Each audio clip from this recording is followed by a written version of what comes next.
ගත වෙන්නේ චීනයේ අලුත් අවුරුදු කාලය. මෙවර අලුත් අවුරුද්ද වෙනුවෙන් දින 9ක නිවාඩුවක් චීන ජාතිකයන්ට වගේම චීනයේ ඉන්න විදේශිකයන්ටත් ලැබිලා තියෙනවා.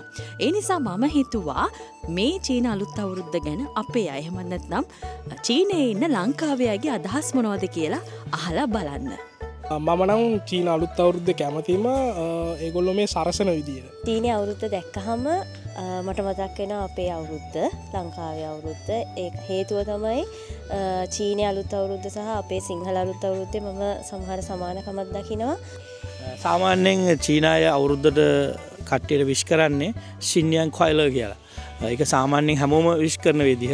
ඉතින් එක එක අය අර අපෙත් තියෙනවානේ සුබම සුබ අලුත් අවුරුද්දක් වේවා කියලා එක එක විශේෂාර්ථ පද දානවා. ඉතින් චීනායගෙත් තියෙන හැම විශේෂණ පද දාලා මේ විශ් කරන විදිහ. චීනයේ අවුරුද්දට කලින් දවසේ තියෙනවා CMG ගාලා කියලා එකක්. ඒක ඇවිල්ලා මුළු ලෝකෙම මිනිස්සු එකම දවසේ එකම වෙලාවට උදේ හෝ රෑ 8 වෙනකොට බලන ප්‍රෝග්‍රෑම් එකක්. ඒක තමයි මම දන්න විදිහට මුළු ලෝකෙම වැඩිම පිරිසක් ලයිව් බලන එකම ප්‍රෝග්‍රෑම් එක. මේගොල්ලන්ගේ තියෙනවා අවුරුද්දේ මාස 12ට සත්තු 12 දෙනෙක් ඉන්නවා. දැන් ලබන අවුරුද්ද තියෙන්නේ අස්සයාගේ අවුරුද්ද කියලා. එතකොට ගොඩක් අය විශ් කරනවා මානියන් තාජී කියලා.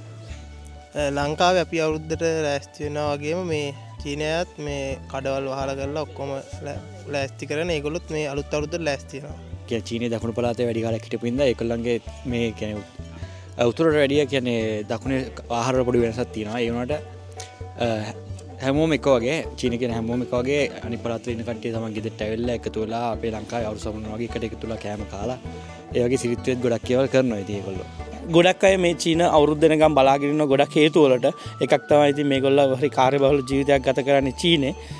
නමුත් මේ අවුරුද්ද හරිම විශේෂ අවුරුද්දක් 2026. හේතුව තමයි දවස් 9ක නිවාඩුවක් හම්බ වෙනවා. ඉතින් ඒගොල්ලෝ හැමතැනම වගේ රතු පාටින් සැරසිලි කරලා තියෙනවා. අපි සුපර් මාකට් එකකට ගියත් යන හැමතැනම වගේ ඒගොල්ලෝ ලස්සනට සරසලා තියෙනවා. ඒ වගේම මේ අවුරුද්දේ ඒගොල්ලන්ගේ ඒ කියන්නේ චීන අලුත් අවුරුද්දේ සත්වයා වෙලා තියෙන්නේ අශ්වයා.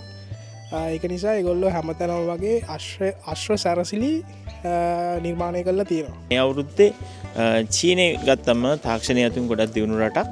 ඒ වගේම තාක්ෂණයත් එක්ක හුරුබුහුටි වෙන හැම තාක්ෂණික උපාංගයක් මේ යොදා ගනිමින් අවුරුද්දක් සමරන එකම ලයිව් ප්‍රෝග්‍රෑම් එක වෙන්නේ මේ CMG ගාලා ප්‍රෝග්‍රෑම් එක.